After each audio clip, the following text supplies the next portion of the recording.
Prepare yourself for a journey through war and adventure.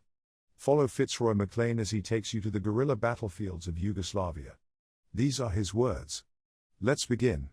With a jerk, my parachute opened, and I found myself dangling, as if at the end of a string, high above a silent mountain valley. The landscape was greenish-gray and misty in the light of the moon.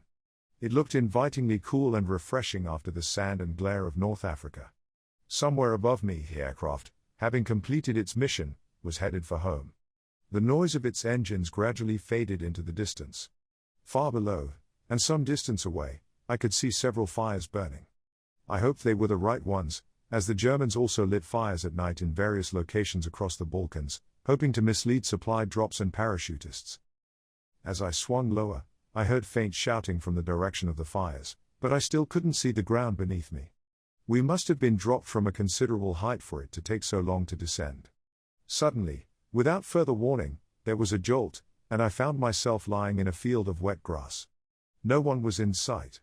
I freed myself from the parachute harness, rolled my chute into a bundle, and set off to find the partisans.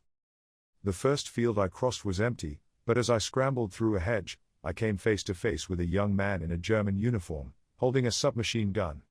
I hoped the uniform was second-hand. "Zdravo," I said hopefully.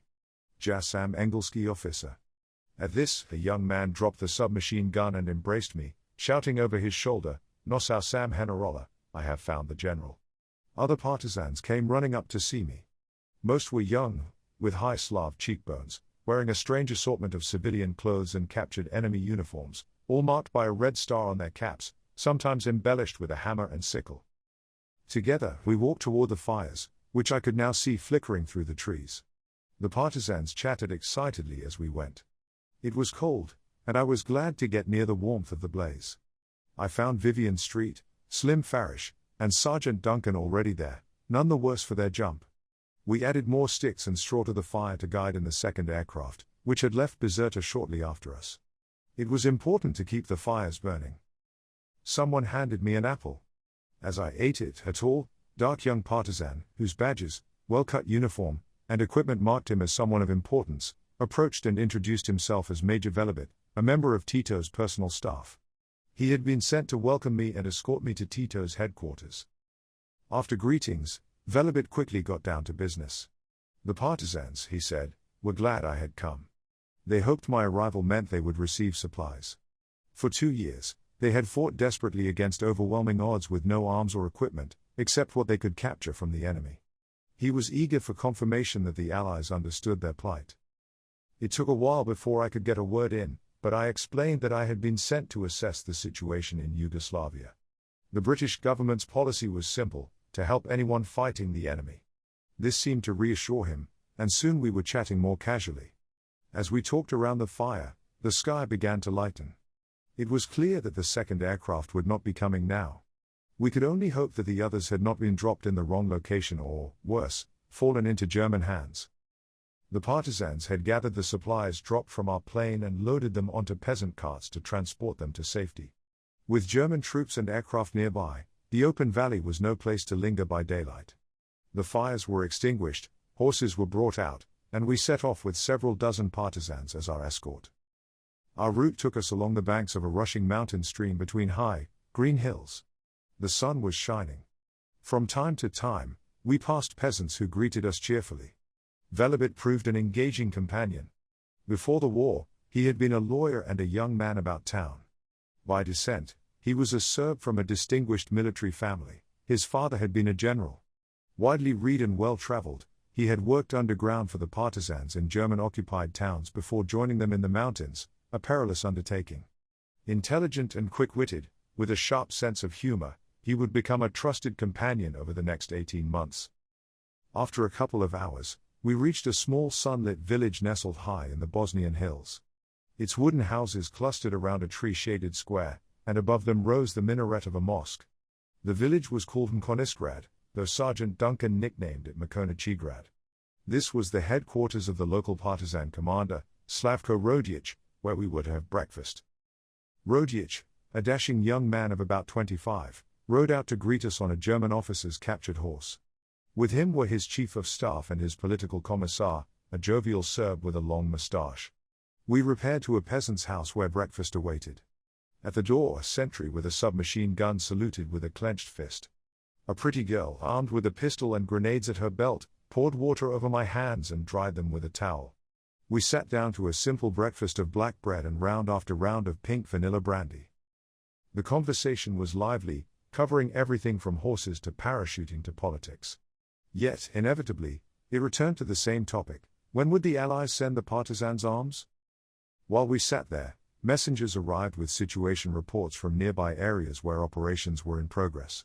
They too saluted with a clenched fist. The entire scene felt strangely familiar: the peasant's hut, the alert young commander, the political commissar with his walrus moustache, the girl with her pistol and grenades, the atmosphere of activity and expectation. Then it dawned on me, the whole setting could have been lifted directly from one of the old Soviet films about the Russian Civil War that I had seen in Paris years earlier. With enemy aircraft and troops patrolling nearby, it wasn't advisable to continue our journey to Tito's headquarters until evening. We were glad for the rest and lay down in a nearby orchard under some plum trees. The sunlight filtered through the leaves, casting a shifting pattern on the grass. The last thing I remember before falling asleep was the distant drone of a German airplane, blissfully unaware of our presence. When I awoke, the sun had set, and it was time to move on. The partisans had a surprise for us. In the village square stood a captured German truck, riddled with bullet holes but apparently still operational. Partisans were pouring petrol and water into it, while another cranked it energetically. Children clambered over it, and an immense red flag waved from the bonnet. Whether it signaled danger or declared the driver's political views was unclear. Feeling rather conspicuous, we climbed aboard and set off. The road wound along the shores of a lake, hemmed in by steep hills. After several miles, the valley narrowed, and we found ourselves gazing up at the dark silhouette of a ruined castle towering above the road. Surrounding it were clusters of houses, and from the other side of a mountain stream, lights twinkled in the windows. The roar of a nearby waterfall echoed through the valley. Still at top speed, our driver swerved across a rickety wooden bridge and brought the truck to a screeching halt. We had arrived in Jages. We barely had time to stow our gear in the house assigned to us before Velibit returned. He said the commander wished to see me and my chief of staff at supper. Clearly, a chief of staff was essential, and since I was at it, I decided to have two, one British, one American. Vivian and Slim were promptly elevated to this rank, and Sergeant Duncan became my personal bodyguard. We set off for the meeting. With Velibit leading, we crossed the river and climbed to the ruined castle we had noticed earlier. As we approached, a partisan sentry stepped from the shadows to challenge us. After hearing the password, he guided us through the crumbling walls to an open space where a man sat under a tree, studying a map by the light of a flickering lamp. As we entered, Tito came forward to meet us. I looked at him carefully, for here, it seemed to me, was one of the keys to our problem. In war, Napoleon had said, "It is not men, but the man who counts." He was of medium height, clean-shaven, with tanned regular features and iron-gray hair. He had a very firm mouth and alert blue eyes. He was wearing a dark semi-military tunic and breeches, without any badges. A neat spotted tie added the only touch of color. We shook hands and sat down. How, I wondered, would he compare with the communists I had encountered in Russia? From the members of the Politburo to the NKVD spies who followed me about, all had one thing in common: their terror of responsibility, their reluctance to think for themselves, their blind, unquestioning obedience to a party line dictated by higher authority, and the terrible atmosphere of fear and suspicion which pervaded their lives. Was Tito going to be that sort of communist? A sentry with a Schmeisser submachine gun slung across his back brought a bottle of plum brandy and poured it out. We emptied our glasses. There was a pause.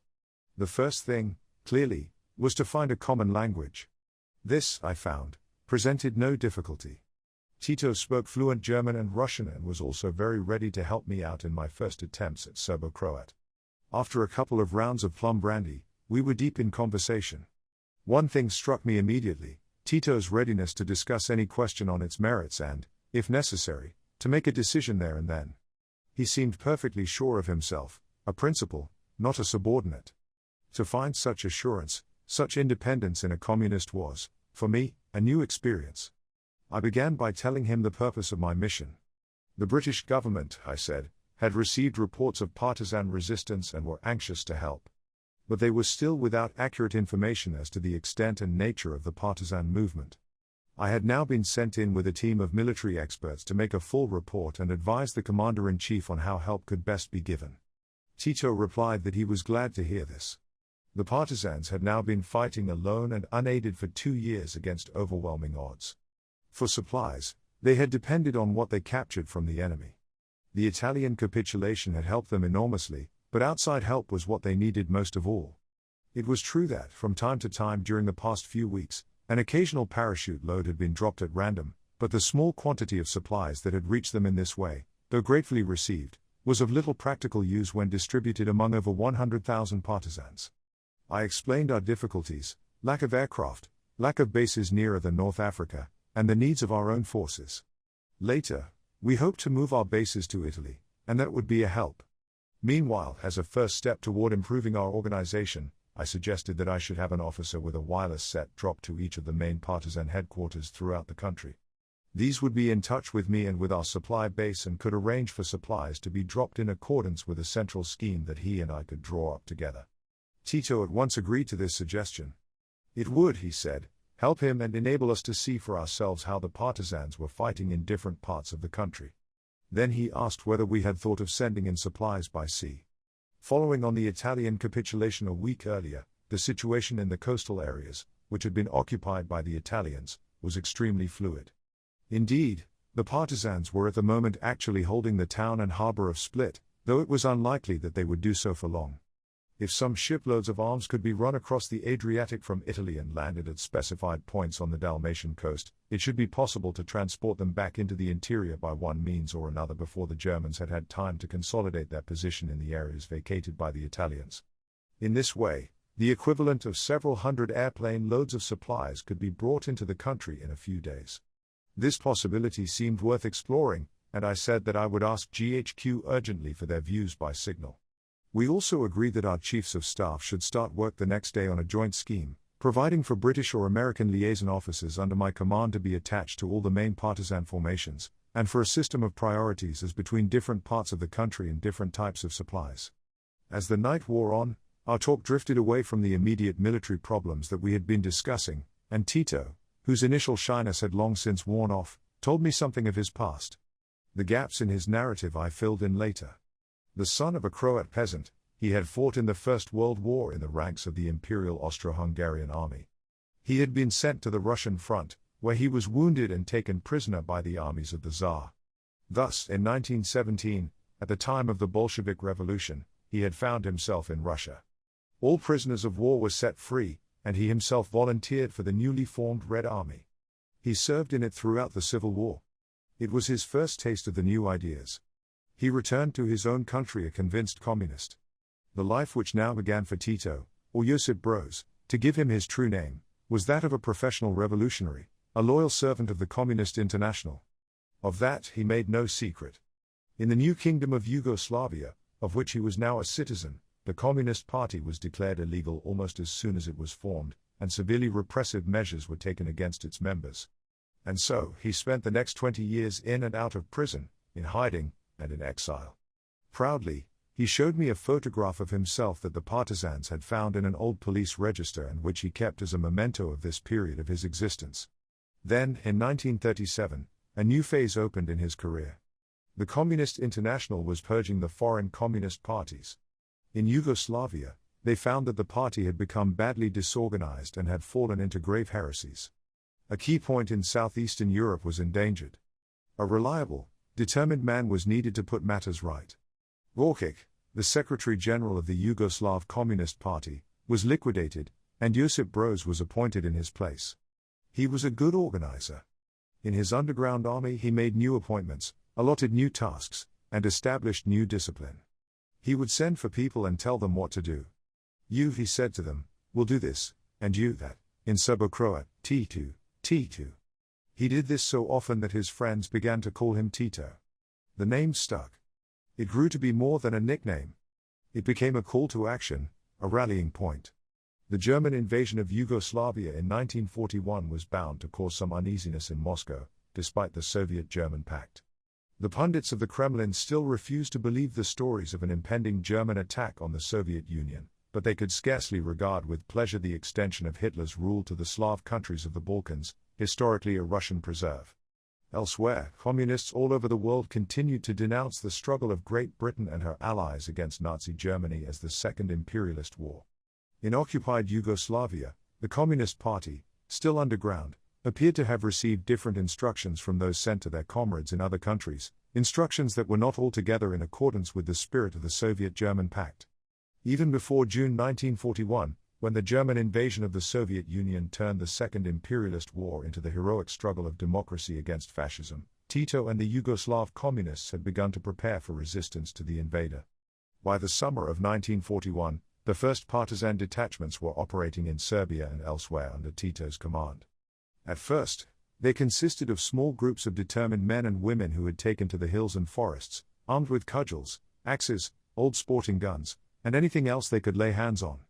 For all further supplies, they depended on what they could capture from the enemy and what the country people would give them.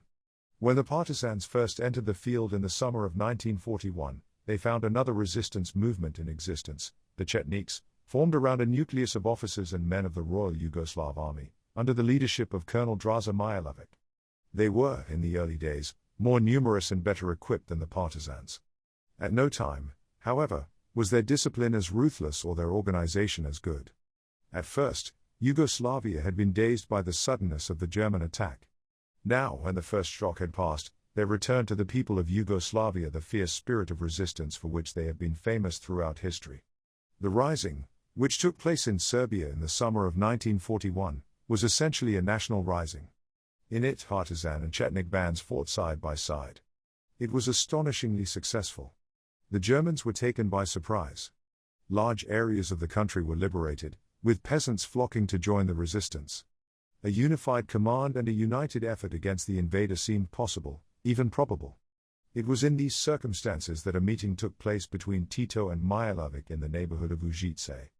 At it, some kind of provisional modus operandi seems to have been arrived at, although it was not possible to reach full agreement for a unified command. In the operations that followed, however, each side accused the other of treachery, the partisans in particular claiming that the Chetniks had betrayed their positions to the Germans and had joined in the German attack on them. A further meeting between the two leaders led to no better results. Thereafter, clash after clash ensued between them. Meanwhile, the Germans had had time to collect themselves. The necessary forces were assembled, the liberated areas reoccupied, the guerrillas driven off with heavy losses, and savage reprisals undertaken against the civilian population. While surviving partisans and Chetniks licked their wounds in the woods and mountains, the towns and villages of the plain were burned and devastated, and thousands of hostages, men, women, and children, were taken out and shot. To this and to subsequent disasters, partisans and Chetniks reacted differently. In this difference of attitude lies the explanation of much that followed later. In the eyes of the Chetniks, the results achieved by their operations could not justify the damage and suffering caused to the civilian population. Their aim was to preserve rather than to destroy. Henceforward, they inclined more and more to avoid active operations. Soon, some even arrived at mutually advantageous accommodations with the enemy. The partisans, on the other hand, with true communist ruthlessness, refused to let themselves be deterred by any setbacks or any reprisals from accomplishing the tasks they had set for themselves. Their own lives were of no account. As for the civilians, they too were in the firing line, with the same chance of a hero's death as the partisans themselves. The more civilians the Germans shot, the more villages they burned, the more enemy convoys the partisans ambushed, the more bridges they destroyed.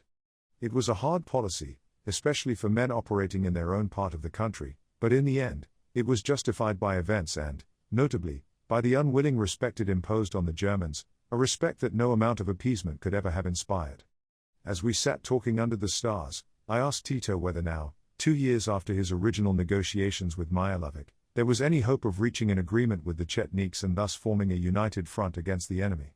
He replied immediately that there might be some hope if the Chetniks would stop fighting the partisans and start fighting the Germans, and if those of them who had come to terms with the enemy could either be brought to heel or finally disowned. He did not, however, regard such a change of heart as any longer within the bounds of possibility.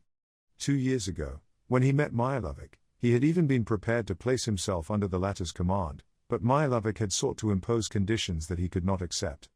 He recalled the scene in the peasant's cottage near Ujice, both parties very much on their guard, he himself, for so many years wanted by the royal police, feeling it strange that he should be dealing on equal terms with the royal minister of defense.